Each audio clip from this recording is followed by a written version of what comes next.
Hoy vamos a analizar el último capítulo de la segunda carta de los Tesalonicenses y con eso cierro esta carta y empezaremos más adelante con primera carta a Timoteo. Y por favor acompáñenme a segunda de Tesalonicenses capítulo 3 versículo 14.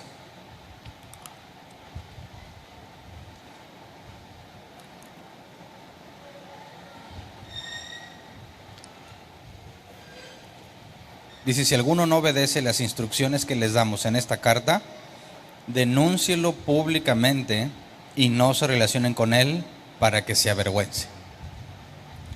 El nombre del tema es denúncienlo públicamente. Y es un tema que no resulta muy agradable porque conlleva confrontación, conlleva discusión, conlleva muchas situaciones que la gran mayoría de las personas preferimos evitar, ¿no? En nuestra cultura cristiana, no, quiero que note entre comillas cristiana, hay una idea de que la confrontación es del diablo y hay una idea de que el juicio es del diablo y que entre los cristianos el amor implica no juzgar a nadie. Y si yo no juzgo, entonces te estoy amando. Y algunos se atreven a decir que la Biblia dice que no juzgues, que Jesús dijo que no juzgues. Y es una terrible muestra de ignorancia porque Jesús dijo que no juzgues en el sentido de la hipocresía. Y el mismo Jesús dice juzgad con justo juicio. Y todo el Nuevo Testamento habla de juicio. Pablo dice que no tenemos que juzgar a los de afuera, sino a los de adentro. Entonces, cuando tratamos de entender el amor en términos bíblicos, normalmente hay una idea completamente errada de lo que es el amor en la iglesia y nos alejamos completamente de este tipo de enseñanzas o principalmente, es más, ni las enseñan ni tocan estos temas para no meterse en problemas.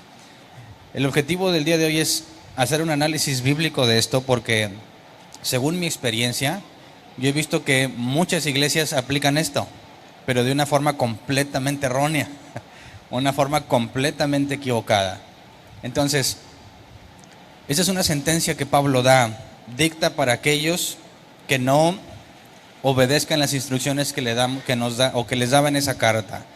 Si lo queremos poner en nuestro lenguaje en la actualidad, Pablo estaría diciendo: todo aquel que no sea bíblico, ¿qué tendría que hacer con él? Denúncienlo públicamente y no se relacionen con él. Si las instrucciones que están en esa carta los tesalonicenses no las cumplían, nosotros que leemos esta carta, que sabemos que es inspirada por Dios, como las otras cartas en el canon bíblico, como toda la escritura, podemos fácilmente concluir que no nada más en cuanto a lo que se enseña en segunda de Tesalonicenses, sino en todo lo que viene de parte de Dios, inspirado en la escritura, de manera que aquel que no se apegue a las instrucciones bíblicas tiene que ser denunciado públicamente. Entonces, quisiera que entráramos al contexto para entender de qué se trata eso y, como iglesia, saber qué se tiene que hacer para poder obedecer esta parte de la escritura en el debido orden, en el sentido correcto. Entonces, lo que hacen en otras partes cuando se expulsa a alguien, y yo sé que muchos de aquí fueron expulsados de donde estaban, te expulsan y ya nadie quiere hablar contigo, ¿verdad? Y en automático te convertiste en un enemigo de la iglesia. Y dicen: bueno, es público, mira, no me debo relacionar contigo. Eres expulsado, tú ya no eres parte de esto. Pero lo que ellos hacen no es lo que aquí dice. Y la idea es entender lo que aquí dice para que cuando se presente el momento o donde se amerite actuar como la Biblia especifica, sepamos cómo se debe de hacer y tengamos la expectativa de cómo debe de ser hecho. Entonces, entremos en contexto. El domingo pasado analizamos el tema del anticristo, ¿verdad? El hombre de pecado, el hombre de maldad.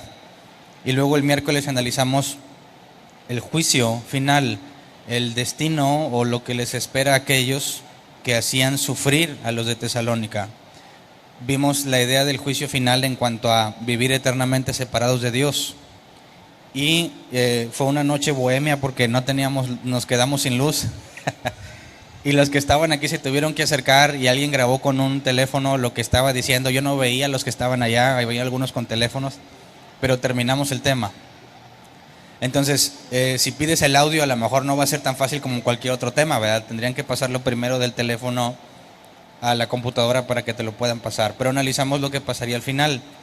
Ahora, en este capítulo 3, Pablo hace un cambio de tema. Ya no nos habla sobre eventos proféticos a futuro. Nos habla de lo que se espera de la iglesia en ese momento y la situación que estaban enfrentando. Y primero, Pablo pide oraciones. Quisiera que lo leyéramos, por favor, 2 de Tesalonicenses, capítulo 3, versículo 1 al 5. Dice: por último, hermanos, oren por nosotros para que el mensaje del Señor se difunda rápidamente y se le reciba con honor, tal como sucedió entre ustedes. Oren además para que seamos librados de personas perversas y malvadas, porque no todos tienen fe. Pero el Señor es fiel y los fortalecerá y los protegerá del maligno. Confiamos en el Señor en que ustedes cumplen y seguirán cumpliendo lo que les hemos enseñado. Que el Señor los lleve a amar como Dios ama y a perseverar como Cristo perseveró. Entonces, pide oraciones. Y yo sé que, espero que tú no seas uno de esos, pero yo sé que hay muchos cristianos que se la pasan pidiendo oración, ¿verdad? Piden oración para cualquier cosa, para su examen. Voy a presentar el examen y pido oración para que pase. De alguna manera se mezcla lo espiritual con la preparación académica, ¿verdad? Y hay unos tan negligentes que dicen: mira, ya toda la iglesia está orando por mi examen, entonces no es necesario que estudie tanto. Como si de alguna forma las oraciones influyeran en tus responsabilidades y que si las dejases de cumplir, la oración va a suplir eso que tú no hiciste. Es muy común que muchos oren por sanidad, que muchos oren porque se van de viaje. Oye, les encargo, me voy de viaje, oren. Y se piden peticiones y parece que mientras más oraciones obtengas a tu favor es mejor. Cuando Pablo dice: hermanos, oren por nosotros para que el mensaje del Señor se difunda rápidamente y se le reciba con honor, tal como sucedió entre ustedes, Pablo está tratando de acumular oraciones para convencer a Dios de que haga eso. Dice: oren además para que seamos librados de personas perversas y malvadas, porque no todos tienen fe. ¿Tú crees que en la mente de Pablo está el objetivo de tener a la mayor cantidad de personas orando por él para que Dios pueda ser convencido y se asegure de que le vaya bien? Tal parece que eso es lo que muchos cristianos esperan, ¿no? Cuando piden oración. Mientras más gente ore por mí, más seguro me voy a sentir. Y entonces tus relaciones con miembros de la iglesia toman una importancia en el sentido de que mientras más cristianos conozcas y oren por ti, debería irte mejor. Pero aquel que llega nuevo a la iglesia y no conoce a nadie y nadie va a estar orando por él, ¿qué esperanza tiene de vida? ¿Va a tronar sus exámenes? Si se va de viaje le va a ir mal. ¿No va a poder conseguir un trabajo porque no hay gente orando por él? ¿O qué tal si todos ustedes oran por mí y alguno de los de aquí dice: oye, pues también oren por mí, pero oran más por mí que por él? ¿Me va a ir mejor? ¿Sí o no? Por eso es importante que veamos. Pablo está diciendo: oren para que el evangelio se difunda rápidamente, se le reciba con honor, tal como entre ustedes. Y también oren para que seamos librados de personas perversas y malvadas. Se lo está diciendo a los de Tesalónica que personas perversas y malvadas los estaban haciendo sufrir. Ellos están experimentando una grave persecución. Y Pablo les dice: oren, pero luego les dice: pero el Señor es fiel y Él los fortalecerá y los protegerá del maligno. Y el último dice que el Señor los lleve a amar como Dios ama y a perseverar como Cristo perseveró. Entonces Pablo está esperando que a raíz de la cantidad de oraciones que pueda obtener, ¿la situación vaya a cambiar? Claro que no, porque lo que pide es que ellos perseveren así como Cristo perseveró. ¿Y qué hizo Cristo en el Calvario? Perseveró, ¿verdad? ¿No habría sido más útil, según esta idea, de que Jesús va a ir a la muerte en la cruz y diga: a ver, raza, de mis 5,000 que me están siguiendo, oren por mí, para que esto no me duela, para que esto no suceda? Oremos y convenzamos a Dios de que busque otro método, que no sea el que parece que tiene planeado. Es como si Pablo dijera, oren a Dios para que ya no los persigan, para que Dios diga, bueno, está bien, ya voy a evitar que los persigan porque todos ustedes están orando por eso. Es imposible que nuestras oraciones cambien el plan de Dios, porque el plan de Dios es lo mejor que nos puede pasar. Por eso cuando dice, oren para que el evangelio se difunda y oren para que gente malvada no los persiga, tiene que agregar, pero Dios es fiel, a pesar de que están siendo perseguidos y que todos los que no tienen fe no están recibiendo el evangelio como Pablo quisiera. Así que recordemos el significado de la palabra orar, proskumai, griego, intercambiar deseos. Pablo les está diciendo, ustedes que están perseguidos, díganle a Dios que eso que desean, realmente, Dios, te pedimos que ya no nos persigan. Le estás diciendo tu deseo a Dios y tendríamos que perseverar como Cristo perseveró. Jesús al final de su oración cuando dijo, Padre, si es posible que pase de mí esta copa, mas no se haga mi voluntad sino la tuya, tendríamos que imitar exactamente la oración de Jesús. Padre, estamos siendo perseguidos, dirían los tesalonicenses, es nuestro anhelo y nuestro deseo que no nos persigan más, pero no se haga mi voluntad sino la tuya. Oramos no para que Dios cambie sus planes, sino para que podamos aceptar sus planes. ¿Me explico? Luego, versículo 6, cambia de tema, ¿verdad? Hermanos, en el nombre del Señor Jesucristo les ordenamos que se aparten de todo hermano que esté viviendo como un vago y no según las enseñanzas recibidas de nosotros. Y aquí quiero hacer una aclaración. Estamos nosotros preguntándole a los miembros de la iglesia en qué área están trabajando, ¿verdad? Y hay algunos que lamentablemente no están trabajando en nada. No quiero que estés pensando que ya no nos vamos a relacionar con ustedes, ¿verdad? Porque andan de vagos. Todo cristiano que no está todo creyente que no está haciendo una de estas dos cosas. Número uno, ser edificado o estar edificando. Si no estás en una de esas dos, no sirves.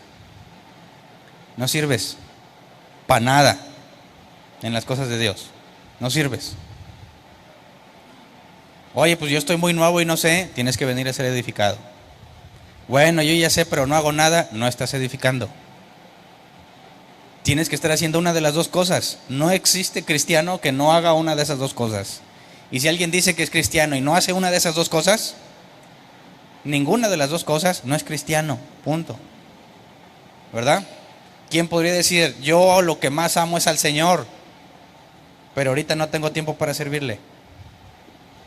¿Te parece lógico? Es como si en la época de novios le dijeras a tu novia que eres lo que más amas en el mundo, pero no tienes tiempo para verla. ¿Te va a creer? Si la chava no te va a creer, ¿tú crees que puedes engañar a Dios? Entonces, tenemos que irnos al original para entender que es un vago. Porque muchos podríamos decir, bueno, pues yo sí ando medio vago en esta área. Pero el asunto aquí es que la Nueva Versión Internacional está traduciendo incorrectamente. El original no menciona a los vagos. Leamos la Reina Valera 60, dice, pero os ordenamos, hermanos, en el nombre de nuestro Señor Jesucristo, que os apartéis de todo hermano que ande desordenadamente y no según la enseñanza que recibisteis de nosotros. Y aquí no se menciona para nada los vagos, ¿verdad? Traducción lenguaje actual, hermanos míos, con la autoridad de nuestro Señor que nuestro Señor Jesucristo nos da, les ordenamos que se alejen de cualquier miembro de la iglesia que no quiera trabajar ni viva de acuerdo con la enseñanza que les dimos. Y aquí está un claro ejemplo donde las tres versiones nos dicen cosas diferentes. Una habla de vagos, otra habla de ser desordenado y otro habla de que no quiere trabajar.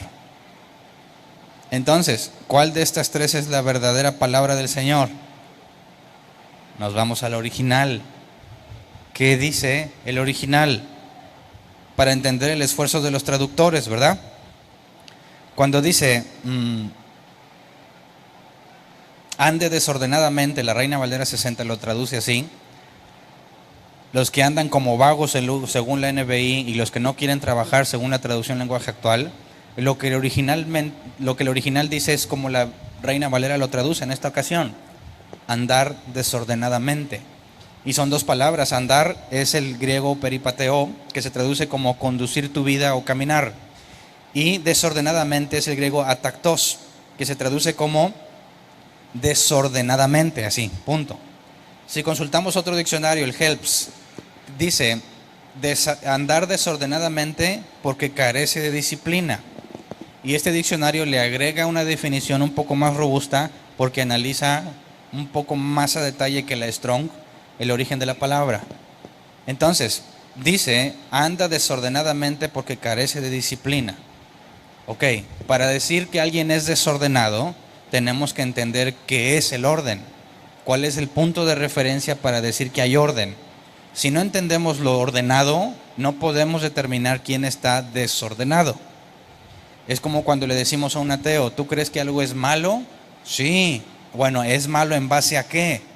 Si tú no conoces lo bueno, no puedes determinar qué es malo, ¿verdad? Si alguien dice, oye, Hernán es alto o chaparro, pues algunos van a decir, está bien chaparro porque me ven de arriba abajo. El que me vea de abajo arriba va a decir, está bien alto. Pero ¿cómo sabemos si realmente estoy chaparro o estoy alto? Hay que poner un punto de referencia. Y contra ese punto de referencia determino si estoy alto o chaparro. Cuando la Biblia dice, aquí Pablo dice que anda desordenadamente, tenemos que determinar cuál es el punto de referencia para saber si alguien es ordenado. Y aquel que no se apegue al orden que usamos como referencia, fácilmente lo vamos a detectar como alguien desordenado. Entonces necesitamos detectar cuál es este orden, pero pues quisiera que viéramos primero que Pablo habla de una orden. Pero os ordenamos, hermanos, en el nombre de nuestro Señor Jesucristo. Y utiliza la frase que muchos cristianos usan, ¿verdad? En el nombre de Jesús. Y ya lo hemos dicho que es un sencillo experimento determinar que cuando Jesús dijo, todo lo que pidieran en mi nombre os daré. Si yo le pido algo ahorita en el nombre de Jesús, como que aparezca un vaso de leche en el nombre de Jesús, y no aparece, tenemos dos conclusiones posibles. Número uno, Jesús me mintió. Me mintió y me engañó porque dijo que todo lo que pidiera en su nombre me lo daría. Y número dos, lo que yo entendí de esas palabras de Jesús no es correcto. Y como no lo estoy entendiendo y trato de aplicar lo que yo entendí, no va a funcionar. Los ateos optan por decir Jesús mintió, ¿verdad? Porque si dice que todo lo que pide en su nombre me lo dará y no me lo dio, entonces es un mentiroso. Pero si tienes acceso al original, para poder interpretar la escritura correctamente, haciendo todo el esfuerzo que nosotros podamos hacer, tenemos que ir a lo que el original dice y a entenderlo como en aquellos tiempos se hubiese entendido, que es el contexto histórico y cultural. Cuando alguien hablaba de en el nombre de alguien, implicaba que ese alguien le había mandado que viniera. No es una frase mágica para que el vaso de leche aparezca, porque dije en el nombre de Jesús. No es una frase mágica para que el enfermo sane. Sana en el nombre de Jesús. ¿Cuántos oraron por sanidad en el nombre de Jesús y no sanó el enfermo? Ok, ¿por qué? Porque si aplicas el contexto histórico y cultural y tú dices sana en el nombre de Jesús, el mentiroso no es Jesús sino tú, porque Jesús nunca te mandó a hacer eso. ¿Me explico? Si yo le digo en el nombre de Jesús sana, estoy diciendo, según lo que la Biblia enseña, que Jesús me dijo, Hernán, ve y dile a esa persona que sane. Y yo voy y te digo, en el nombre de Jesús sana, esa persona va a sanar si efectivamente Jesús me mandó a sanarlo. Pero si Jesús no me mandó a sanarlo, es vana palabrería. No va a sanar y quedó en ridículo. Pero son tantos los que quedan en ridículo, ¿verdad?, que se vuelve lo normal, ¿cierto? Entonces todos dicen en el nombre de Jesús esto, en el nombre de Jesús lo otro, y nunca pasa lo que dijeron. Pero como es normal que no funcione, pues no pasa nada, te faltó fe. Y se pisotea el nombre de Jesús gravemente. Quisiera que analizáramos esta palabra. Cuando dice ordenamos, la palabra griega es para hello, que se traduce como transmitir un mensaje, dar una orden. El diccionario Helps dice, es encargar, dar una orden que ha sido totalmente autorizada porque pasó por todos los canales necesarios. ¿Cómo llegó a esa conclusión el diccionario Helps? Bueno, para hello es para y a hello. Y si tú analizas el significado de las dos palabras, tiene que ver con un mensaje que fue autorizado por alguien. Entonces, cuando dice, les ordenamos en el nombre de Jesús, ¿qué es lo que está diciendo Pablo? Te estoy transmitiendo una orden que no es mía, que ya fue autorizada. ¿Quién la autorizó? Jesús. Te transmito esta orden que Jesús me dio. Y esa es la esencia de la frase en el nombre de Jesús. Así que Pablo no le está echando crema a sus tacos para regañarlos. En el nombre de Jesucristo, que os apartéis de todo hermano que anda desordenadamente y no según la enseñanza que recibiste de nosotros. Entonces, desordenadamente, ¿contra qué es comparado? ¿Cuál es el punto de referencia? La enseñanza que recibisteis de nosotros.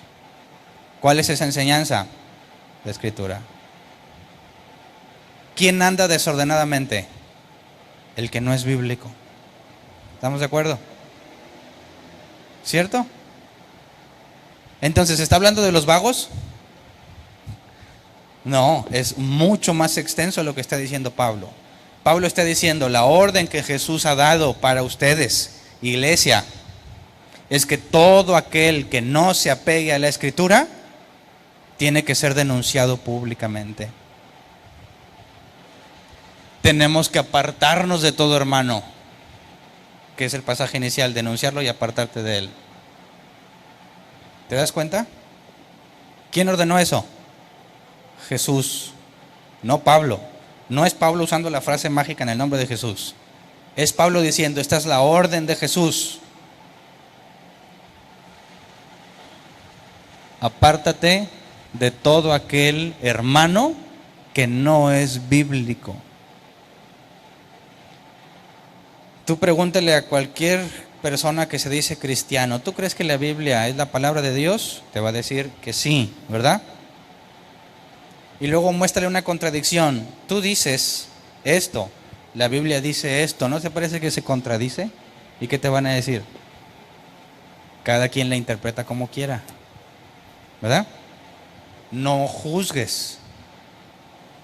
Ok, entonces, bueno, tú dices, por ejemplo, un clásico, tú dices que tenemos que darte el diezmo, ¿verdad? La Biblia dice que ya no estamos bajo la ley. ¿No te parece contradictorio? Ah, bueno, es que también la palabra de Dios se contradice. Y es lo más bárbaro que puedes escuchar de un cristiano, ¿verdad? Entonces, ¿están dispuestos a aceptar que la Biblia se contradice con tal de no corregir lo que hacen? Este tipo de personas, ¿qué tiene que pasar con ellos? Según la Escritura. Apartéis de todo hermano que anda desordenadamente, o sea, no según la enseñanza bíblica. Y este es un punto que lamentablemente muchos cristianos no han comprendido. Se dan cuenta que en el lugar donde se congregan, lo que les enseñan es desordenado, no tiene que ver con la Escritura. Lo saben, van y preguntan, oye, esto está mal. Sí, pero tú no te metas, no tengo por qué discutir eso contigo. No te rebeles a mi autoridad. Y luego dicen, ¿sabes qué? Yo sé que en la iglesia en la que estoy no es bíblica, pero estoy esperando una señal de Dios que me diga cuándo debo salir de aquí. ¿Te pasó? Bueno, aquí está tu señal. ¿Qué dice? Os ordenamos, hermanos, en el nombre de nuestro Señor Jesucristo, que os apartéis de todo hermano que no es bíblico. ¿Verdad? Tengo como 5 señales más que al rato se las leo, para el que no se sienta muy convencido. Oye, es que Dios no me ha dicho que me salga. Lee la Biblia y ahí dice lo que Dios dice que debes de hacer. ¿verdad? Así que no hay ninguna razón para que una persona que se dio cuenta que el lugar donde se congrega no es bíblico, no hay ninguna razón para que tú permanezcas en ese lugar. Y si permaneces a pesar de que sabes que no es bíblico, tú estás en pecado, ¿verdad? Acuérdense la palabra pecado, hamartia en griego, errar al blanco. Toda persona que no obedece eso, está pecando, ¿verdad? Pero hay una especie de, te lo digo por experiencia, hay una especie de afectación emocional. Yo voy a hacer luz en las tinieblas. Yo voy aquí a predicar la verdad en medio de tanta mentira. Eso no es lo que dice la Biblia que debes hacer. ¿Qué debes hacer? Apartarte. Y ahorita vamos a leer un poco más adelante que tiene que ver con la denuncia pública. Entonces, aquí está su señal, ¿verdad? Versículos 7 y 8. Ustedes mismos saben cómo deben seguir nuestro ejemplo. Nosotros no vivimos como ociosos entre ustedes, ni comimos el pan de nadie sin pagarlo. Al contrario, día y noche trabajamos arduamente y sin descanso para no ser una carga a ninguno de ustedes. Leí la Nueva Versión Internacional y ahora no habla de vagos sino de ociosos. Leamos la Reina Valera 60. Porque vosotros mismos sabéis de qué manera debéis imitarnos, pues nosotros no anduvimos desordenadamente entre vosotros. Y esta es la traducción correcta en este caso. Cuando dice que ellos no anduvieron desordenadamente, volvemos al punto. ¿Cuál es el orden? La Escritura, las enseñanzas que nos dieron. Pablo dice, ustedes saben que cuando Pablo estuvo entre ellos, yo era bíblico. ¿Me explico? Versículo 8, ni comimos de balde el pan de nadie, sino que trabajamos con afán y fatiga día y noche para no ser gravoso a ninguno de vosotros. ¿Qué está diciendo aquí Pablo? Pablo llega a Tesalónica, ¿verdad? Pablo era movido con recursos que algunas iglesias le mandaban y por trabajar haciendo tiendas, ¿verdad? Con eso se movía. Llega a Tesalónica y dice que alguien le dio de comer, alguien le estuvo proveyendo de los alimentos mientras estuvo ahí. ¿Y qué dice Pablo? Yo les demostré que era bíblico y que el pan que comimos no era en balde. La NBI dice, ni comimos el pan de nadie sin pagarlo. Ahora, ¿significa que si me invitan a cenar les tengo que pagar la cena? Leamos el original. Cuando dice que sin pagarlo, la palabra griega es dorean, que se traduce como un regalo, sin propósito. El diccionario Hebs dice es algo dado gratuitamente sin merecerlo. Pablo está diciendo, cuando anduve entre ustedes fui bíblico y el pan que me dieron no lo consideré un regalo gratuito. ¿Qué significa esto? Al contrario, día y noche trabajamos arduamente y sin descanso para no ser una carga a ninguno de ustedes. Es decir, Pablo aceptó los alimentos que le dieron, ¿verdad? Pero no dijo que era por chulo, ni por ser el ungido del Señor. Se esforzó día y noche para no ser una carga. ¿Me explico? Entonces, imagínate que tú me invitas a comer. ¿Cuántos dicen amén? Nadie. Si me invitas a comer y yo me pongo en el lugar de Pablo, te voy a decir, no, compadre, no, yo tengo que pagarlo porque es lo que dice la Biblia. No está hablando de eso, ¿verdad que no? ¿De qué está hablando? Pablo dice que estuvo unos meses con ellos y estuvo enseñándoles, dedicado a ellos, a edificar la iglesia, y alguien le estaba proveyendo de alimento, quizás no la misma persona. Y Pablo dice, esto que me están dando, no lo veo como un regalo. Yo me aseguro de no ser una carga el tiempo que esté trabajando con ustedes para edificarlos. ¿Qué implica eso? Que si tú me ayudas a cumplir mi tarea en edificarte, yo no me puedo acomodar recibiendo la bendición, las siembras, como dicen algunos, porque Dios me quiere bendecir. No, compadre, ponte a trabajar para no ser una carga a ninguno de ellos a quienes les tienes que servir. ¿Me explico? Entonces, no es regalado. Pero me lo regalaron. Sí, pero yo no debo de verlo como un simple regalo. Yo tengo que esforzarme para poder suplir todas mis necesidades y que no verme en la necesidad de que me tengas que suplir alimento. ¿Me explico? ¿Por qué? Porque lo leeremos más adelante. Pablo dice, no busco lo que ustedes tienen, sino a ustedes. Y si el propósito es que tú seas edificado, debemos hacer todo lo posible para que no te cueste. Y que ese dinero que hubieses invertido en mantenerme, lo uses para buenas obras.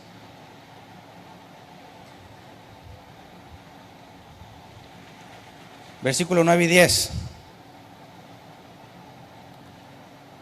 Y lo hicimos así no porque no tuviéramos derecho a tal ayuda, sino para darles buen ejemplo. Porque incluso cuando estábamos con ustedes les ordenamos, el que no quiera trabajar, que tampoco coma.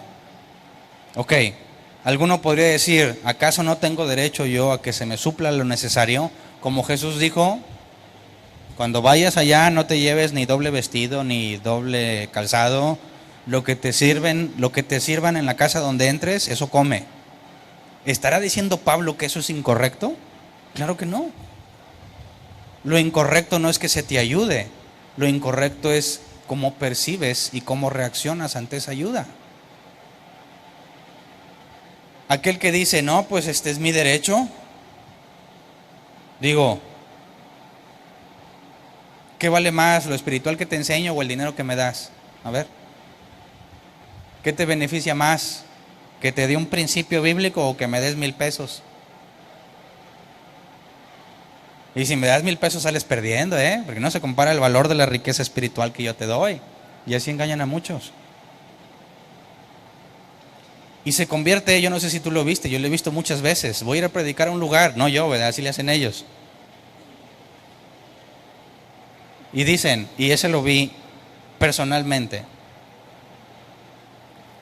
voy a levantar una siembra que va a ser sustanciosa. Así que yo te pido por ir ahí 20,000 pesos, pero te aseguro que te recuperas y te queda ganancia. Esto lo dice un apóstol. Trato hecho, vámonos, van los 20,000 de entrada, ¿verdad? Pago por ver.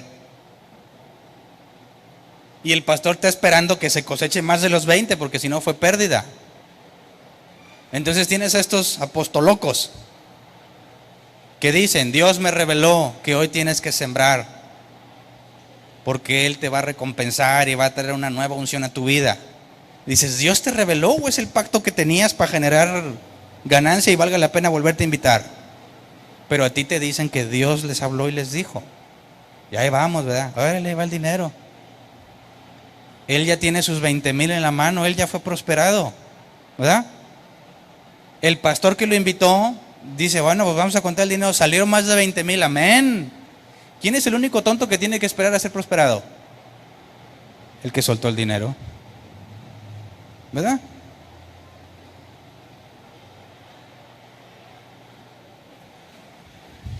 ¿Tú crees que ellos hacen como Pablo? Que el dinero que reciben trabajaban arduamente para no ser una carga. ¿Se parecen a Pablo? Claro que no. Absolutamente no. Pero aseguran que son siervos de Dios. ¿Verdad? Entonces, ¿qué es lo que está diciendo Pablo? ¿El problema es que alguien te dé de comer? ¿O el problema es cómo estás tú percibiendo y reaccionando a lo que la gente genuinamente, aunque engañados, genuinamente quisieron hacer? Este es el punto cuando dice el que no quiera trabajar que tampoco coma. Yo sé que eso muchas veces se le aplican, tu viejo no está trabajando, pues que no coma, ¿verdad? Muchos dicen el que no trabaje que no coma, pero eso no es lo que dice aquí. El que no quiera trabajar que tampoco coma. ¿Qué tal si yo estoy desempleado? Quiero trabajar pero no trabajo. ¿Debo de comer o no? Ahora es mi trabajo. ¿No puedo comprarme lo que yo quiera con mi trabajo? ¿Quién me va a decir, no estás trabajando? Pues no te doy de comer. ¿Quién? tratar de aplicar este pasaje así como lo leemos resulta muy difícil. A ver, Hernán, ¿qué tanto has trabajado para ver qué tanto debes de comer? ¿Podríamos sacar una escala? Hernán, ya comiste mucho y no has trabajado tanto. No puede ser que me esté hablando así directamente de eso, porque no podríamos aplicarlo. Sería imposible aplicarlo a la vida. ¿De qué nos está hablando? No olvidemos el contexto. Pablo está diciendo que la comida que le daban no la veía como un regalo, sino que trabajaba arduamente para no ser una carga, ¿verdad? ¿A qué se refiere entonces el que no quiera trabajar que tampoco coma? Vamos a leer primero este pasaje, 1 Corintios 9, 6 al 18. Pablo tiene que dejar en claro con los corintios esta situación. Nueva versión internacional. ¿O es que solo Bernabé y yo estamos obligados a ganarnos la vida con estos trabajos? Nótese que Pablo trabajaba para sostenerse, ¿verdad? ¿Qué soldado presta servicio militar pagándose sus propios gastos? Imagínate que dices, Hernán, ve a la guerra, pero aparte tienes que comprarte tu arma, tu casco, tu uniforme y ver cómo sobrevives allá. ¿Quién va a ganar la guerra así? En lugar de tener soldados enfocados en pelear, van a estar tratando de sobrevivir, ¿verdad? Ok. ¿Qué agricultor planta un viñedo y no come de sus uvas? ¿Qué pastor cuida de su rebaño y no toma de la leche que ordeña? Aunque las de ahora toman la lana, ¿verdad? No piensen que digo esto solamente desde un punto de vista humano, ¿no lo dice también la ley? Porque en la ley de Moisés está escrito, no le pongas bozal al buey mientras está trillando. Y aquí quizás necesitamos un poco de contexto. El animal está trillando, está sacando el fruto de la cosecha, cae al suelo. Y algunos de los dueños de esos animales le ponían un bozal para que no comiera nada. Y la ley decía, no seas así, no le pongas el bozal, lo que caiga enfrente de él que se lo coma, está trabajando. ¿Me explico? Ok. ¿Acaso se preocupa Dios por los bueyes o lo dice más bien por nosotros? Por supuesto que lo dice por nosotros, porque cuando el labrador ara y el segador trilla, deben hacerlo con la esperanza de participar de la cosecha. Si hemos sembrado semilla espiritual entre ustedes, ¿será mucho pedir que cosechemos de ustedes lo material? Es lo que yo mencionaba ahorita. Si te doy principios bíblicos, ¿está mal que me des dinero? Si otros tienen derecho a este asunto de parte de ustedes, ¿no lo tendremos aún más nosotros? Sin embargo, no ejercimos este derecho, sino que lo soportamos con tal de no crear obstáculo al Evangelio de Cristo. ¿No saben que los que sirven en el templo reciben su alimento del templo y que los que atienden al altar participan de lo que se ofrece en el altar? Aquí está hablando de los judíos y el templo y el tabernáculo, ¿verdad?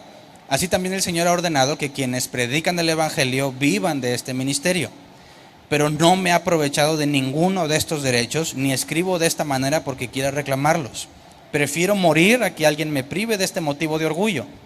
Sin embargo, cuando predico el Evangelio no tengo de qué enorgullecerme, ya que estoy bajo la obligación de hacerlo. Ay de mí si no predico el Evangelio. En efecto, si lo hiciera por mi propia voluntad, tendría recompensa, pero si lo hago por obligación, no hago más que cumplir la tarea que se me ha encomendado. ¿Cuál es entonces mi recompensa? Pues que al predicar el Evangelio pueda presentarlo gratuitamente sin hacer valer mi derecho. Entonces, cuando dice el que no trabaje, que no coma, ¿qué relación tiene con el derecho a recibir algo? Ya que si predico el Evangelio, dice Pablo, puedo vivir del Evangelio. Es un derecho. ¿Ok?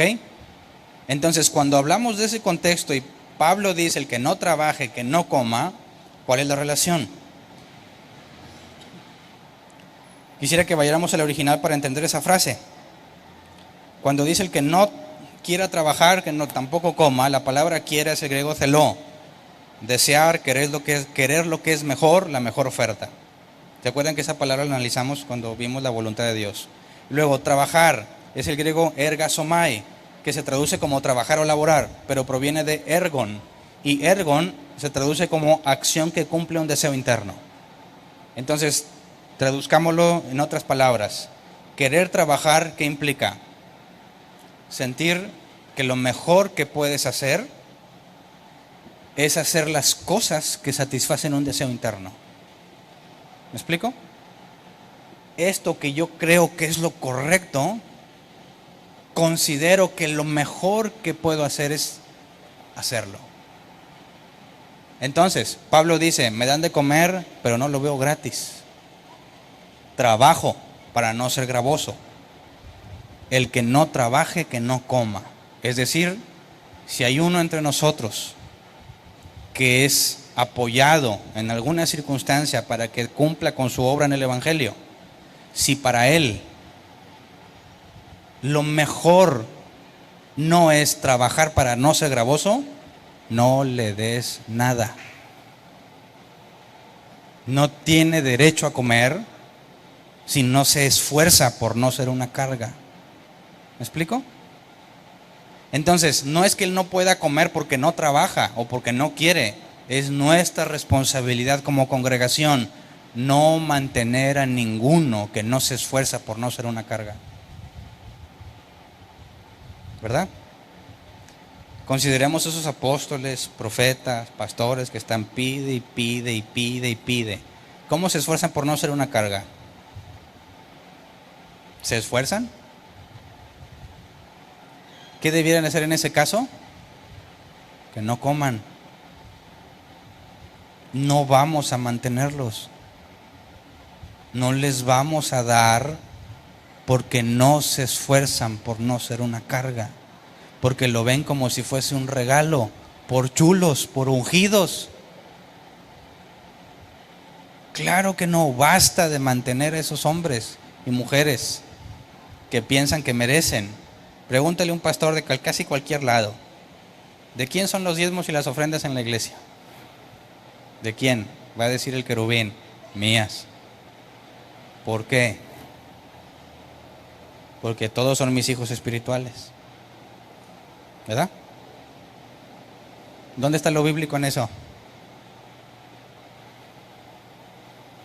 Y cuando se quieren ir de vacaciones, ya he oído muchas historias y también las viví, resulta que Dios les habla y dicen, antes de irse de vacaciones, ¿verdad? Dios me dijo que tienes que sembrar con fe.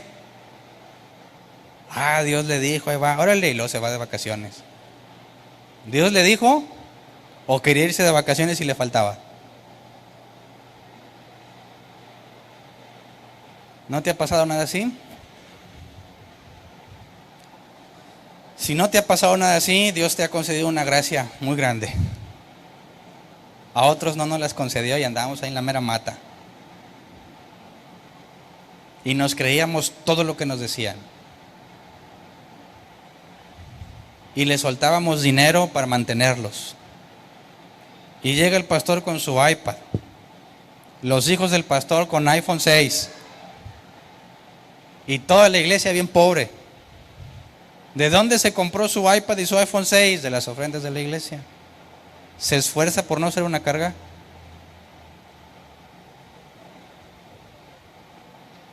Todo lo contrario, les pone más cargas. Hermanos, hay que ofrendarle, no sean tacaños. Pero eso es aparte del diezmo, ¿eh? A mí me enseñaron que el diezmo es la semilla. Pero si tú tienes la semilla así sola, pues de nada sirve.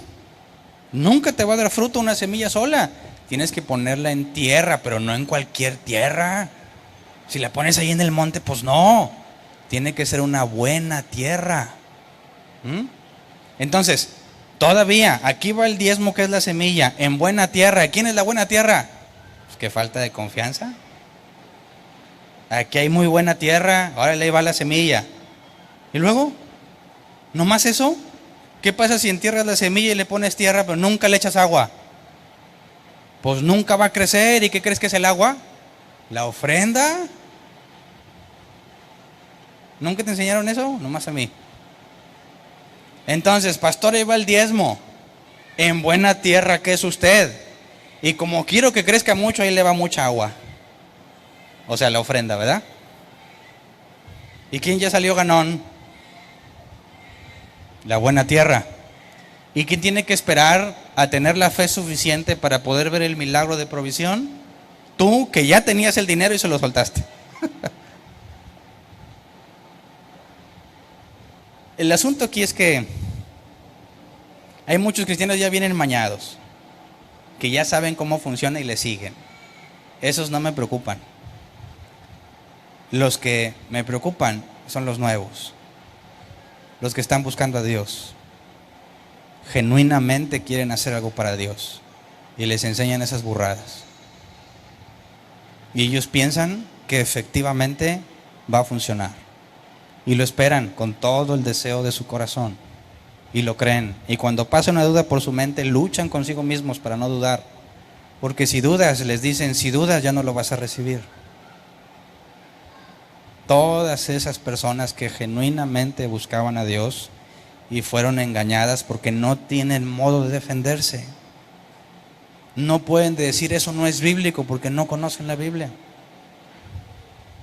Ahí está el punto. ¿Qué hacen estos hombres con estas personas que genuinamente buscan a Dios y son presa fácil de sus engaños? ¿Se esfuerzan por no hacerles una carga? Claro que no. Se aprovechan de todos ellos. ¿Tú crees que lo hacen por ignorancia? ¿No saben? Estos hombres y mujeres que se aprovechan, gracias, ¿no saben que están haciendo algo malo? Pobrecito, nadie les dijo a ellos que no deben de hacer eso. Claro que saben que está mal. Y son creativos en las maldades que hacen, ¿no? Aquel que se haya cambiado de iglesia recientemente, ¿no te dijeron que este era el año de... Este es el año de consolidación, o este es el año de crecimiento, este es el año de favor, este es el año de extensión? ¿Alguien? ¿Cuántos años ya te habían dicho eso? Todos los años te dicen que este es el año, ¿sí o no? ¿Y por qué no se cumple? Y unos más descarados dicen, sí, ya había dicho el año pasado, ¿verdad? Pero mira, te prometo que este sí. Y ahí va la gente a creerle otra vez. Entonces, aquel que no trabaja, que no coma, tiene que ver con la responsabilidad de la iglesia de no estar manteniendo a estos hombres y mujeres y a sus familias que no hacen nada por no ser una carga en la iglesia, sino todo lo contrario. Buscan tener cada vez más gente para ganar cada vez más, porque no tienen un sueldo. Ellos se quedan con lo que se junta, apartan lo que necesitan y lo que queda es para la iglesia. Y no te lo digo porque me lo contaron, te lo digo porque lo viví. Faltan cosas en la iglesia, traigan más dinero, pero ya se junta mucho, ¿no? Es que eso, si no ya no me completo yo. Entonces de todo lo que se junta, tiene que completarse el querubín, todas sus necesidades y sus deseos, y lo que sobra es para la iglesia. Y como no nos alcanzaba para la iglesia, pues pide más. ¿Y quién está manteniendo a esos hombres? Tú y yo los estábamos manteniendo. ¿Y qué dice la Biblia? ¿No trabajas? ¿No comes? ¿Quieres comer? Ponte a trabajar. ¿Me explico? Entonces se acabó eso de que el pastor llega con su camionetón. ¿De dónde lo sacó? Pues Dios lo bendijo. Mira cuál Dios lo bendijo. Tiene engañados a todos en su congregación, ¿verdad? Es increíble las cosas que andábamos haciendo, ¿no? Ahora sí, ¿ves mi camionetón? ¿Qué vas a pensar? No tengo un camionetón, ¿eh? Y en mi defensa, y en la de los ancianos y todos los que trabajan aquí nadie recibe ni un solo peso de lo que se junta en la iglesia. Por eso puedo decir y hablar de todo esto sin pelos en la lengua. ¿Qué será mejor? ¿Que un pastor viva de su congregación o que se apegue a lo que Pablo dice? Que diga, sí es mi derecho, pero prefiero no poner obstáculo al evangelio. Y trabajo arduamente para no ser una carga. ¿Qué será más sabio? ¿Qué harías tú? Le entras al ruedo a decir, ¿saben qué? Está muy dura la cosa y pues ustedes como que no están ofrendando, ¿cómo le hacemos? Y en lugar de hablar honestamente tienen que decir, Dios me dijo que tienes que pactar. Dios me dijo que hoy vas a sembrar. Dios me dijo que te tienes que despojar de lo material. Échame lo material para acá, despójate de eso. y por eso enseñan lo que enseñan. Pero eso no funcionaría si nosotros fuésemos bíblicos. Detectas que una persona es así, se acabó tu negocio. Se acabó tu negocio. No te vamos a mantener, es lo que la Biblia enseña. No comes. Yo no te voy a dar de comer, ni a ti ni a los tuyos, porque no has entendido el Evangelio. No has leído esto que dice Pablo. ¿Me explico? Entonces, es muy lamentable que la gran mayoría de los pastores, apóstoles, profetas, supuestamente cristianos, caen en la descripción del que el que no trabaja no debería de comer. Versículo 11 y 12. Vamos a la Reina Valera 60, que en este caso también lo traduce literal. Porque hemos oído que algunos de entre vosotros andan desordenadamente, no trabajando en nada, sino entremetiéndose en lo ajeno. Ok, ya sabemos qué es andar desordenadamente, ¿verdad? No son bíblicos. No trabajan en nada, ya vimos el caso. Ven lo que la iglesia y algunas personas le dan como un regalo. No se esfuerzan por no ser una carga. Y luego dice, entremetiéndose en lo ajeno. ¿Has conocido a alguien así? Aquí dice que sí había, En Tesalónica había, y sigue habiendo. Dice, a los tales mandamos y exhortamos por nuestro Señor Jesucristo, que trabajando sosegadamente coman su propio pan. Se acabó la manutención, no estás haciendo lo que debes de hacer, tú mismo gánate la vida. ¿Verdad? Ok, versículo 13. Nueva versión internacional, que en este caso dicen lo mismo. Ustedes, hermanos, no se cansen de hacer el bien. Y me llama la atención, ¿por qué este pasaje está hablando claramente de que dejes de mantener a todos esos? De que el que es detectado así, díganle, se acabó tu negocio, tú mantente a ti mismo. Y luego, ustedes no se cansen de hacer el bien. ¿Cuál es la consecuencia de tener un individuo como estos que describe Pablo? Que no se esfuerzan por no ser una carga, que ven todo como un regalo. ¿Qué pasa con aquellos que genuinamente se creyeron lo que les enseñaron? ¿Qué pasó contigo cuando te diste cuenta? ¿Te desanimaste? ¿En algún momento pensaste, nunca más le voy a dar una ayuda a nadie? Algunos dicen, no vuelvo a ir a una iglesia cristiana. ¿Verdad? ¿Cuántos de aquí salieron de un lugar así y se tardaron mucho tiempo en reactivarse? Quizás algunos todavía ni se reactivan. Porque te sientes completamente engañado y estafado, porque tú genuinamente lo hacías, creyendo que te decían la verdad. Te das cuenta del engaño y lo más natural es que dices, nunca más vuelvo a correr ese riesgo. Pero ¿qué dice Pablo? No te canses de hacer el bien. La reacción correcta es fijarte a quién le ayudas, no dejar de ayudar. ¿Me explico? No te canses de hacer el bien. Dice, no, pues ya, yo no quiero hacer nada. Olvídense, yo no voy un peso a la iglesia. Espérate. ¿Cómo le hacemos entonces para mantener este lugar funcionando? Se requiere que las personas ofrenden voluntariamente. Los diezmos no tienen nada que ver. Ni siquiera son bíblicos para el que vive bajo el pacto de gracia. Pero se tiene que ofrendar siempre y cuando tú te asegures que se trabaja. ¿Verdad? Ahora, como lo dije en un principio, ni yo, ni mi familia, ni ninguno de los ancianos, ni ninguno de los diáconos, ninguno ha estado en la situación donde requiera que alguien le supla sus necesidades o que en conjunto le suplan sus necesidades. Podemos ayudarnos unos a otros de, hoy ando medio, ahí va, para que te alivianes y luego me alivianas. Dice la Biblia que mi abundancia supla la necesidad del otro, para que cuando el otro esté en abundancia suple mi necesidad. Eso es algo muy distinto a decir, a ver, con lo que la iglesia junta hay que mantenerlo.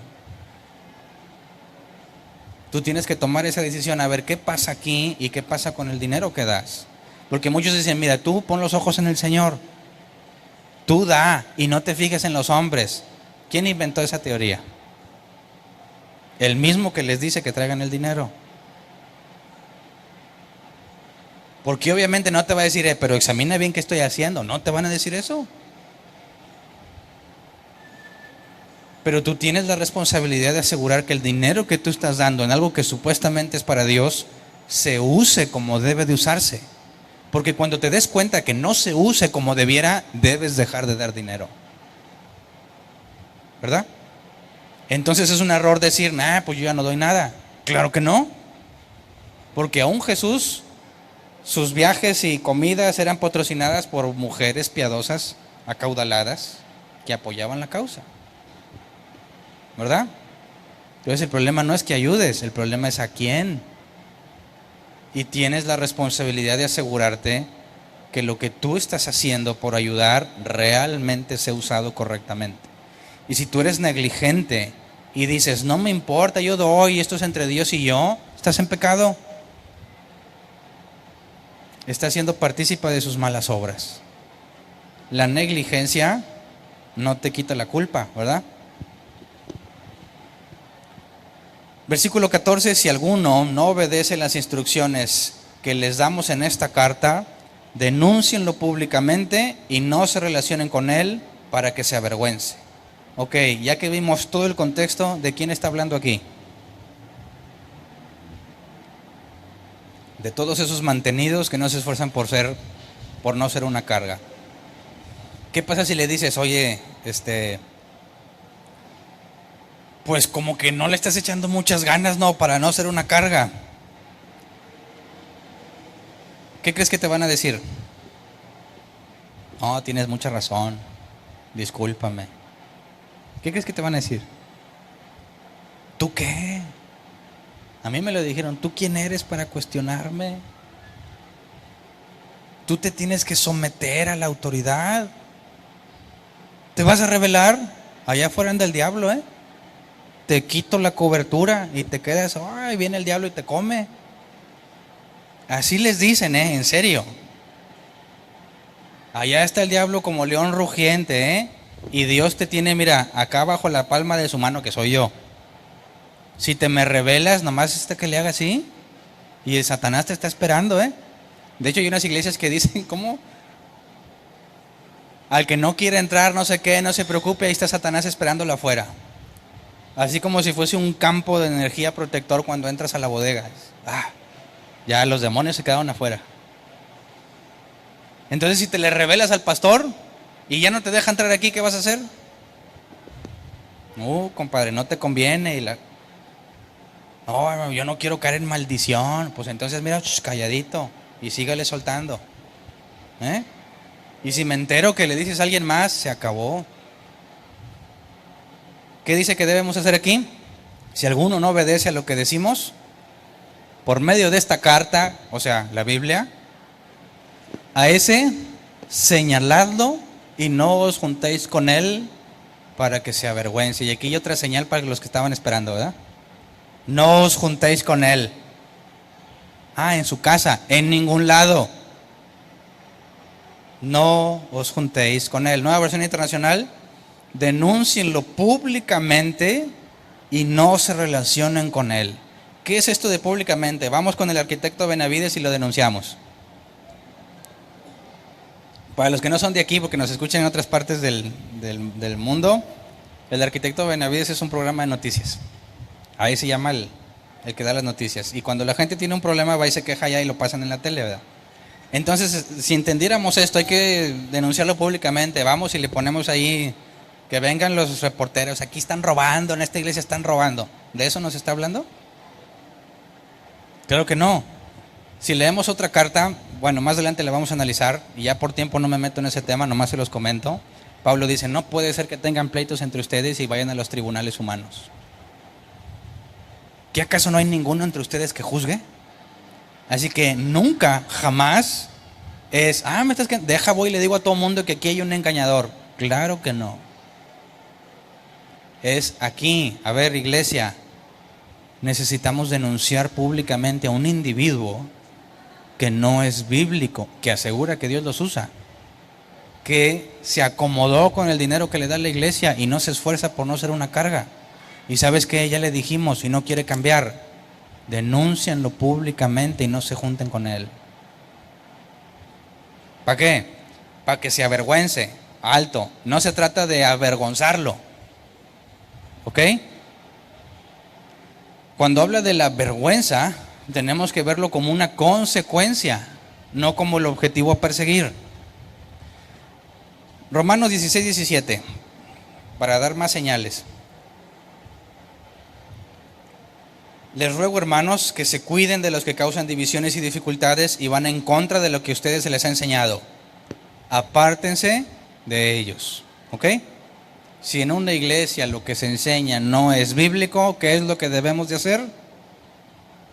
Apartarnos de ellos.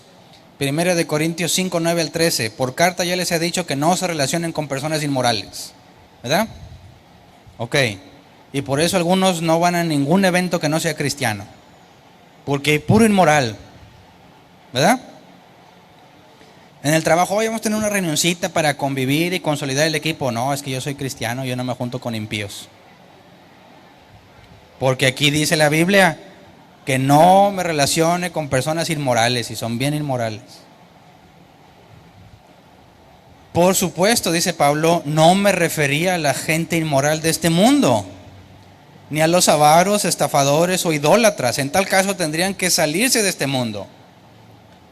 Pero en esta carta quiero aclararles que no deben relacionarse con nadie que llamándose hermano sea inmoral, avaro, idólatra, calumniador, borracho o estafador. Con tal persona ni siquiera deben juntarse para comer. Al que estaba esperando que Dios le diera, ¿cuándo Dios? ¿Cuándo debo salir? Aquí te está hablando Dios.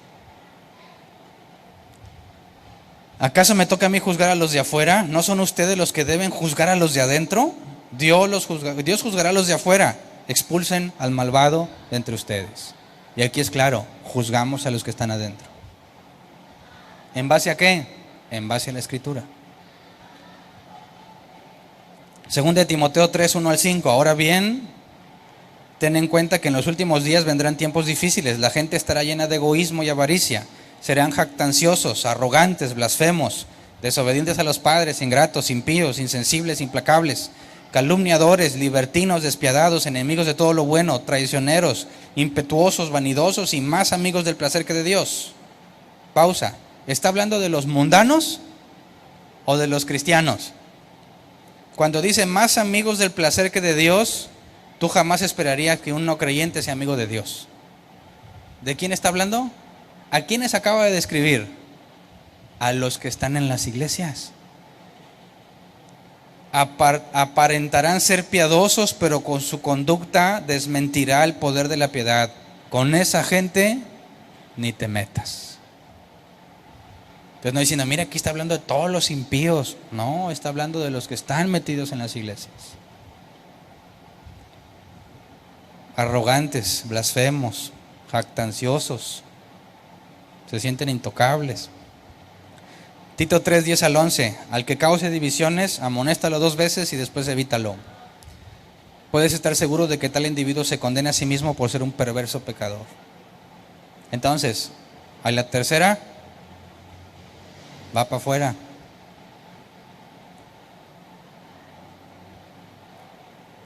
Cuando te encuentras en una situación, en este caso imagínate, nosotros nos esforzamos por ser bíblicos. Todo miembro de la iglesia ha aceptado regirnos por Mateo 18 en cuanto a la enseñanza de la disciplina. Si ves que alguien peca, ve y repréndole estándole tú y él solos. Si no te hace caso, toma testigos. Si no te hace caso, dilo a la iglesia. Si no te hace caso, tenlo por gentil y publicano. Va para afuera. ¿Verdad? Ok. Si entre nosotros sale uno como de estas características, que tiene que ser denunciado públicamente, lo vamos a denunciar. ¿Ok? ¿Qué pasa si estás en una iglesia donde no son bíblicos y quieres hacer esto? ¿Qué va a pasar? ¿Quién va a salir denunciado públicamente? ¿Tú? ¿Verdad? Va a decir, el pastor no es bíblico, ¿qué te van a decir? Primero una buena arañada, ¿verdad? ¿Cómo te atreves a hablar mal de mi pastor? Y luego una rasgada de vestiduras. ¿Cómo hablas contra el ungido de Jehová? Y luego 3, ¿cómo traicionas nuestra fidelidad y amistad hacia el santo pastor que tenemos? Oye, pero la Biblia dice, no me importa lo que diga, yo confío en él. ¿Qué esperanza tienes ahí? Podrás decir, bueno, pues yo no veo a los hombres, yo veo a Dios. ¿Qué clase de enseñanza vas a recibir? Y luego, pues aquí me quedo y pues pasa que des el diezmo y pasas. No, y que la ofrenda y pasas. Y que pro construcción y ahí va. No, que misioneros, dices, no, ando enojado, a los misioneros no les doy. Fíjate, ¿cuántos pecados llevas ya? ¿Cuántas cosas has estado haciendo mal con esa simple forma de pensar? Ya estás metido en graves problemas bíblicos y estás siendo cómplice de lo que se hace ahí. Y cada persona que genuinamente llegó buscando a Dios y es engañada, tú ayudaste a que lo engañara. Tú sigues manteniendo al engañador principal. Sigues manteniendo eso funcionando. Sabes que la doctrina no es correcta, pero no te quieres ir. De alguna forma loca pensamos que Dios nos va a usar para transformar a todos. ¿Verdad? Y ya pones a pensar, ¿quién está más loco? ¿El que está ahí, que no sabe? ¿O tú que ya sabes y sigues ahí? Ay de aquel que sabe hacer lo bueno y no lo hace. Así que quedas peor que el engañador que orquesta todo ahí. ¿Verdad? Y luego, para rematar, cuando hablo de la vergüenza tenemos que entender el versículo 15, segunda de Tesalonicenses 3:15. Sin embargo, no lo tengan por enemigo, sino amonéstenlo como hermano. Y esta es la parte más difícil de todo el proceso, ¿verdad? Y eso es a lo que me refiero cuando, a ver, para estar claros, ¿quién de aquí fue expulsado de su iglesia? No se hagan. Quémense, se van a quemar de una vez. A ver. Ahí están, ya los valientes. Sí, a mí también me expulsaron. ¿Te convertiste en enemigo de esa iglesia? En automático pasaste a ser su enemigo. ¿Por qué? ¿Porque eran bien bíblicos? Quien pretende ser bíblico no puede ver como enemigo al expulsado. ¿Qué dice? Cualquiera que trata como enemigo al expulsado no está haciendo lo que la Biblia dice. ¿Puedes entender por qué? Dice, no lo tengan por enemigo, sino amonéstenlo como hermano. Imagínate, conoces una persona, así medio de lejos, quizás se conocen en el mismo lugar. Estás en una iglesia bíblica y tú ves que él tiene un error bíblico. No terciario, ¿verdad? Primario. Ok. Pero pues me llevo bien con él, ¿no? Pues mejor ahí me la llevo tranquilo, ay que Hernán le diga. Puede ser. Pero si tu hermano, hijo de tu madre, tiene un error bíblico básico, ¿evitarías meterte en problemas con él o se lo dices?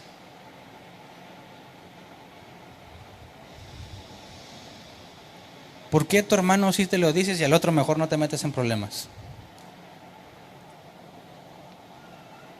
Por amor. Así que cuando expulsamos a alguien, esa expulsión no puede nacer del deseo de venganza. No puede venir de un deseo de avergonzarlo. Tiene que venir del amor hacia un hermano. ¿Me explico?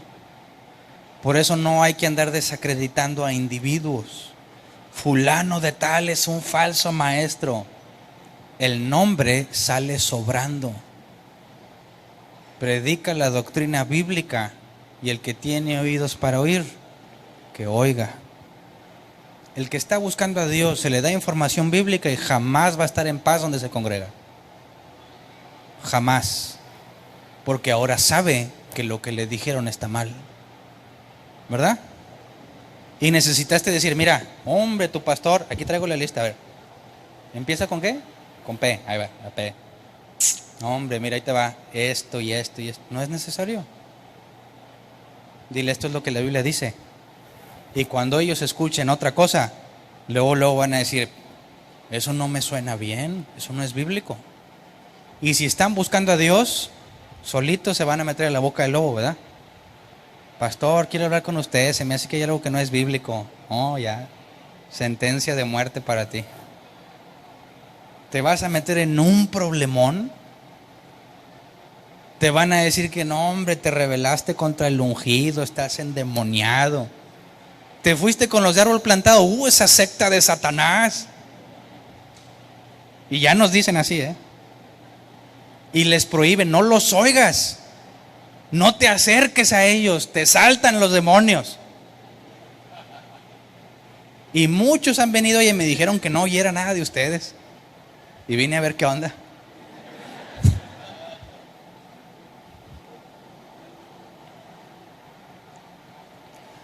Ahí está el gravísimo error. Por eso dije, hay muchos que dicen, no, que la expúlsalo, la disciplina.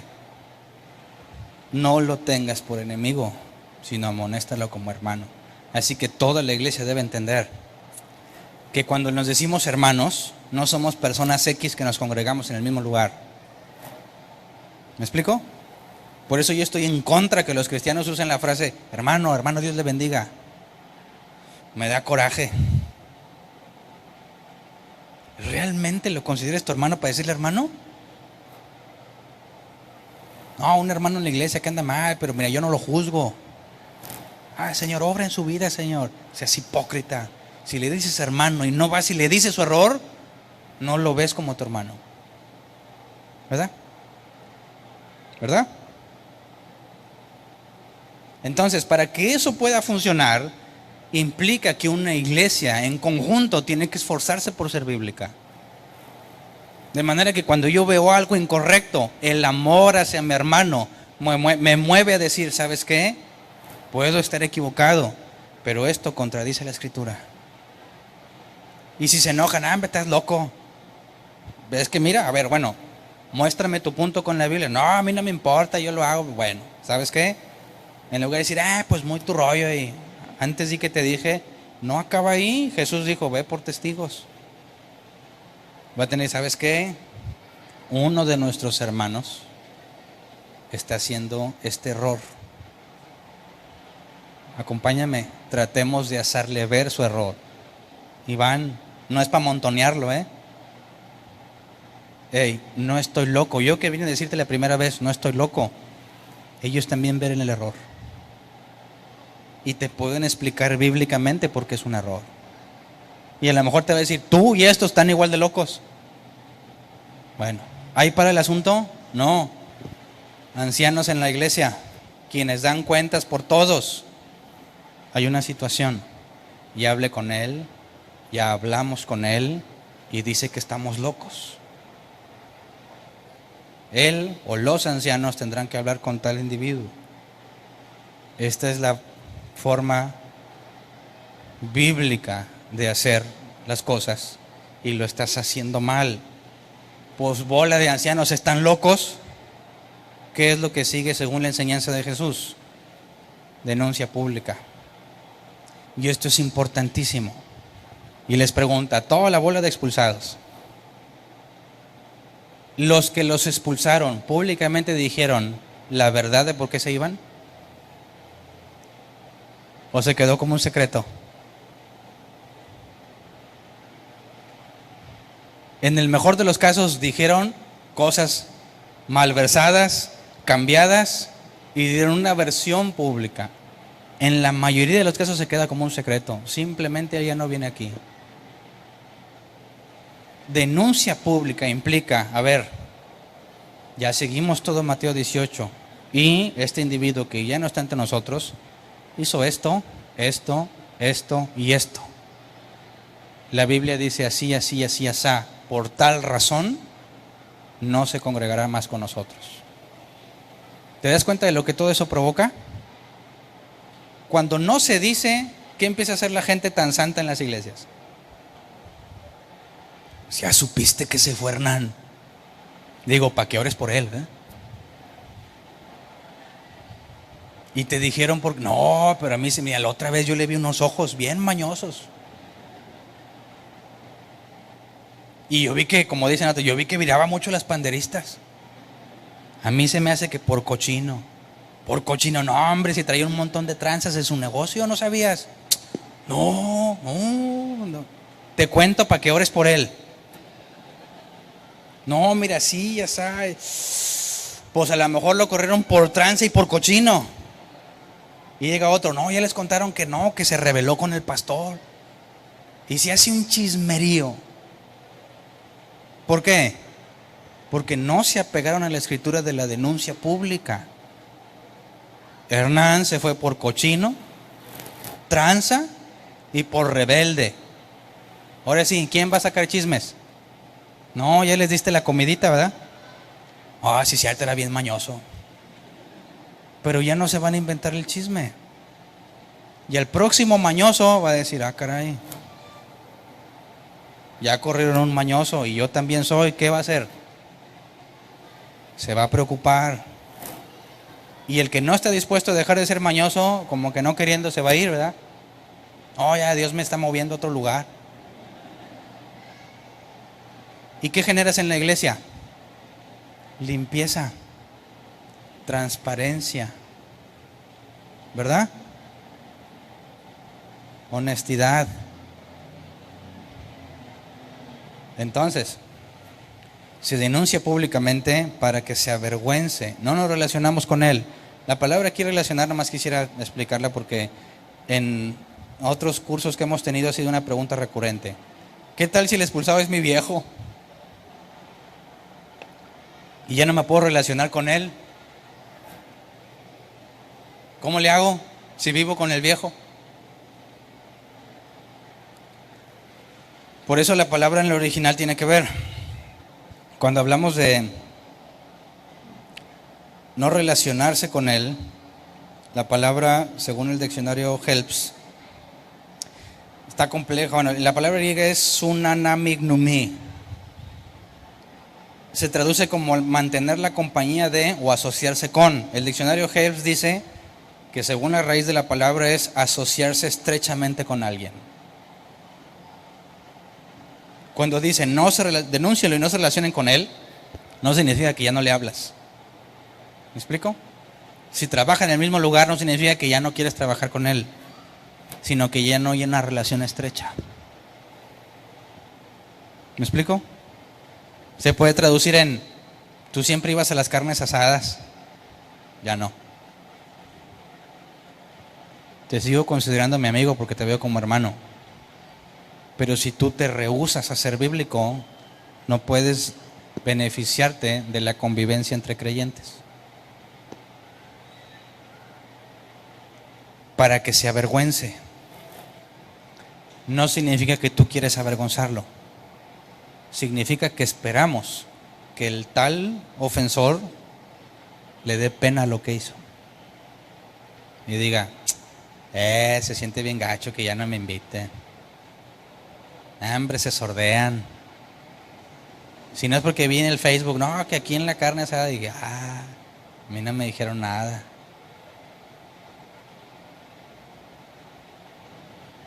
Y se va a tener que poner a pensar y ya no va a estar en paz. Oiga, nos vamos a juntar. Mi estimado, para ser honesto, la idea es que hagamos las cosas bíblicas. Y si a ti no te importa ser bíblico, esto no va a funcionar. Así que puede pasar el mejor de los casos, que diga, estoy mal, me equivoqué, y se entristezca y empiece a pesarle lo que hizo. Y esa pesadez, la Biblia dice que tiene dos opciones.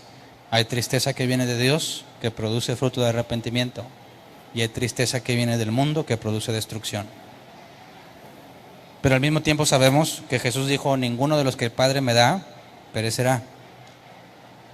Así que cuando a un hermano en Cristo es disciplinado y expulsado, esperamos el momento en que la tristeza que viene de Dios produzca arrepentimiento en él.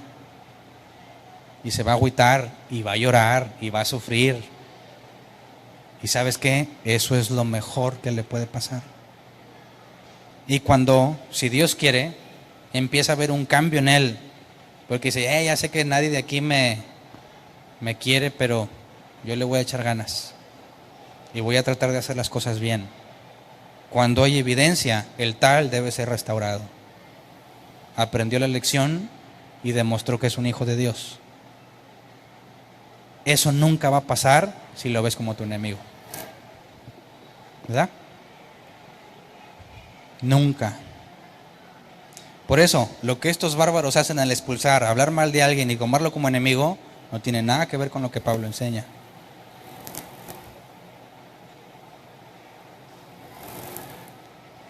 Entonces,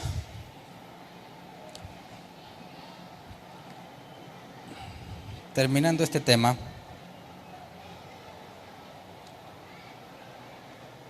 ¿cómo espera ser tratado aquí entre nosotros?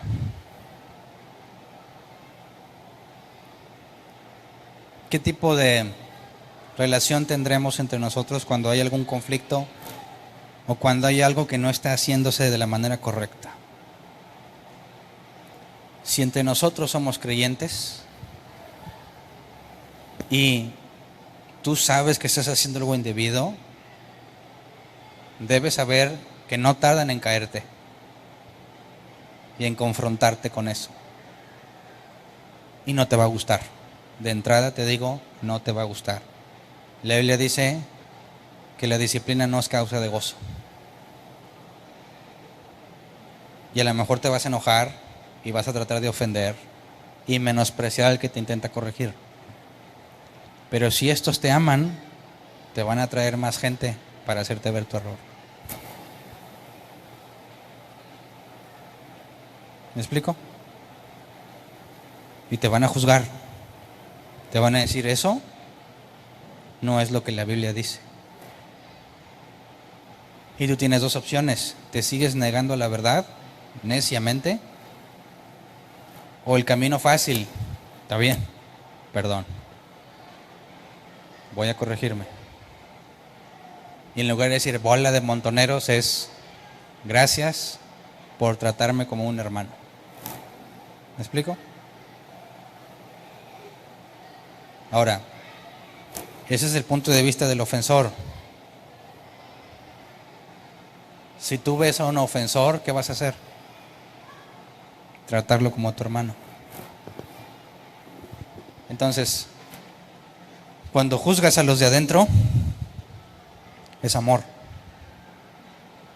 La razón que nos lleva a juzgarnos unos a otros. Cuando los cristianos, entre comillas, dicen que por amor no juzgues, están diciendo cosas sin sentido. Por amor nos juzgamos unos a otros. Y si no estás dispuesto a juzgar, entonces no amas. Y quien dice que ama a Dios, pero no a su iglesia, es un mentiroso. ¿Verdad? Así que vamos a ponernos de pie.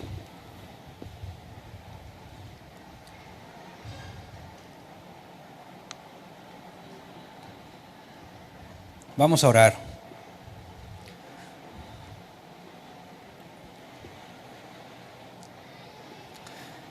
¿Estuviste o estás manteniendo a alguien que no está trabajando? Del contexto que acabamos de ver, yo creo que ya sabes qué hacer, ¿verdad? Y hay que pedirle perdón a Dios, porque yo también reconozco que mantuve mucho tiempo a gente que no debía mantener. Fui parte de sus malas obras. Y por mi apoyo, engañaron a muchos. Necesito confesarle a Dios mi pecado. Perdóname, Señor, porque fui cómplice de todo eso. Y por otro lado, agradecer que ahora puedes ver cómo está la situación y la falsedad de la doctrina que enseñan. Porque eso es un milagro que solamente Dios le concede a sus hijos. La Biblia dice que el hombre espiritual percibe las cosas de Dios. El carnal no puede, porque se requiere el espíritu para discernirlas. Entonces, leías la Biblia, pues no entendías. Para que entiendas, se requiere el Espíritu Santo en ti. Así que si se te concedió darte cuenta de la falsa doctrina que recibías, es el mayor acto de misericordia que puedes recibir de parte de Dios, hacerte nacer de nuevo. Y por eso debemos estar agradecidos, ¿verdad? Y por último, pedirle a Dios que nos permita tratarnos como hermanos. Va a ser duro, pero es bíblico. Y es lo mejor que podemos hacer unos por otros. ¿Estamos de acuerdo? Vamos a orar, Señor.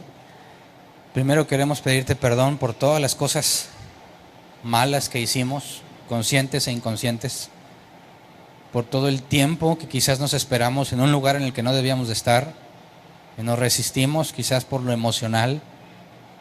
Nos resistimos a obedecerte, ya sea por ignorancia o por simplemente evitar el problema de salir de un lugar y de romper relaciones que considerábamos importantes. Así que queremos pedirte por todo el tiempo que perdimos en esos lugares, cuando ya sabíamos que no debiéramos estar ahí. Queremos pedirte perdón por todo el tiempo que no supimos que teníamos que salir, porque no escudriñamos la Escritura, porque en lugar de escudriñarla para saber qué hacer, sacamos nuestras propias conclusiones y tomamos decisiones que no estaban basadas en la Escritura. Perdónanos por todas aquellas cosas que hicimos que eran contrarias a tu palabra y pretendimos que la gente pensara que realmente eran tuyas. Perdónanos por todas las veces que usamos tu nombre en vano y dijimos en el nombre de Jesús esto o lo otro, cuando realmente tú no nos habías mandado. Perdónanos porque no denunciamos públicamente a los que no eran bíblicos. Perdónanos porque nos seguimos relacionándonos. Por un tiempo estuvimos relacionando con personas con quien no deberíamos relacionarnos. Perdónanos porque quizás tratamos como enemigos a todas esas personas que nos engañaron. Perdónanos por todas las ofensas hacia ti, por todos los tropiezos que provocamos a aquellos que genuinamente buscaban tu rostro. Perdónanos por ser falsos maestros, falsos testigos, que hablaban, como dice la Escritura, de sus vientres, en lugar de decir lo que el Espíritu dice. Gracias porque nos permites ver la diferencia, un antes y un después. Gracias porque por tu misericordia abriste nuestro entendimiento y nos revelaste lo que tú has escrito. Gracias porque permitiste que estuviéramos en esos lugares para poder ser útiles a los que siguen allá adentro o poder avisar a los que están por entrar. Gracias porque todo lo que vivimos, según tu Escritura, obra para bien para aquellos que de acuerdo a tu propósito fueron llamados. Gracias por tu misericordia y por darnos la oportunidad de contrarrestar la falsa enseñanza en la medida de lo posible. Enséñanos a ser fieles obreros tuyos que utilizan tu nombre solo cuando tú los enviaste, que se encargan de darte solo la gloria y honra a ti porque tú eres el único digno y solo tú la mereces. Te pedimos que entre nosotros, que hacemos el esfuerzo por ser bíblicos, nos concedas tratarnos como hermanos, que las cosas difíciles de decir, te pedimos que tu amor en nosotros nos lleve a decirlas de la manera correcta, mostrando siempre la intención de mostrar amor a un hermano, no con el objetivo de avergonzar ni de convertirlo en nuestro enemigo. Si estamos haciendo algo mal, Señor, danos la madurez para recibir la corrección y danos la madurez también para darla cuando alguien esté haciendo algo indebido. Enséñanos a cuidarnos de manera que, como dice tu palabra, si aún uno de los miembros del cuerpo, por más pequeño que sea, se duele, todos los demás podamos sentirlo. Que entre nosotros podamos cuidarnos y edificarnos y buscar el bien de acuerdo a las Escrituras, unos para con otros, y llevemos las cargas los unos de los otros, que nos confesemos los pecados los unos a los otros, para que, como tú lo pediste antes de morir, el mundo pueda ver que tú estás en nosotros por la forma en la que nos amamos. Así que, Señor, danos la madurez que necesitamos, el valor y el amor para poder hacer lo que tu Biblia enseña. A ti sea la gloria y la honra por siempre, Señor. Gracias. Amén. Pueden sentarse. Preguntas. ¿Quién tiene una pregunta? Levante la mano. Si vienes por primera vez, no necesitas derecho de antigüedad para preguntar, ¿ok? Y el objetivo de las preguntas es que no te vayas con la duda y demostrar que lo que se está exponiendo tiene fundamento bíblico, ¿verdad? ¿Alguien tiene una pregunta? Levante su mano. ¿No? ¿A la una? Acá hay una pregunta.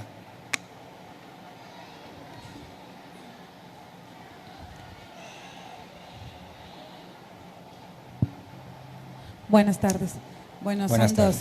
dos. Primero, Pablo trabajaba, como dice en la Biblia, haciendo las redes y todo esto. ¿A ese trabajo se refiere o estar trabajando en enseñar bíblicamente?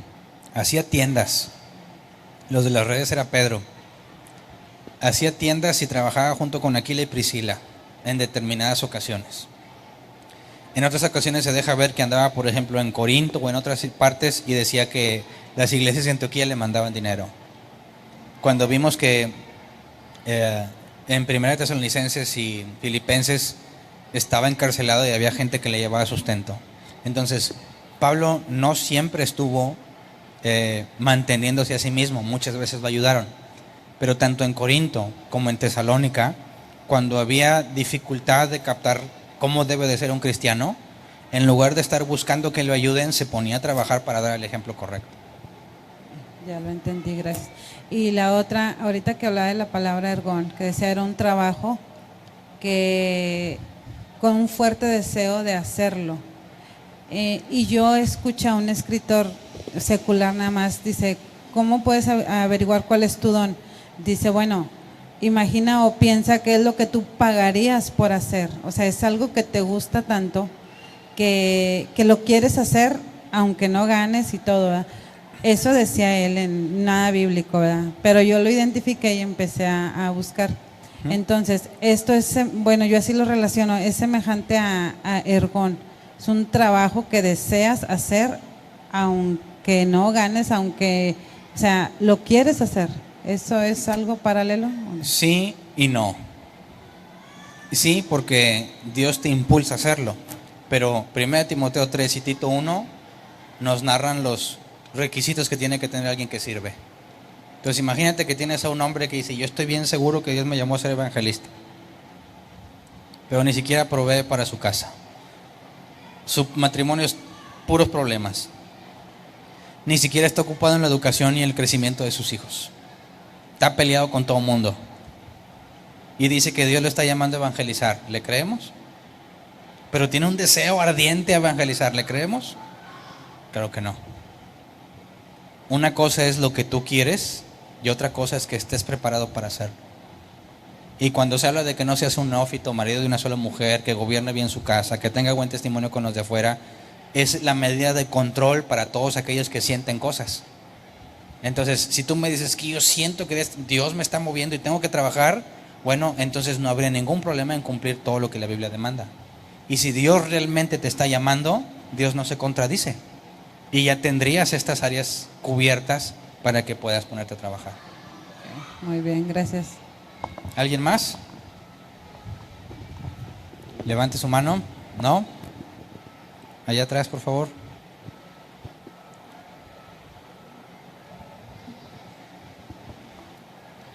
La expresión que se dice entre cristianos de en el nombre sea de Dios, para todo, en el nombre sea de Dios, viene siendo un ejemplo también de tomar el nombre de Dios en vano. Sí. Sí, porque ellos, su misticismo le pone nombre de Dios, ¿verdad? Pues no sé, pero pues en el nombre sea de Dios. Eso no implica que sea Dios quien lo mandó. ¿Alguien más? ¿No? A la una, a las dos y a las tres.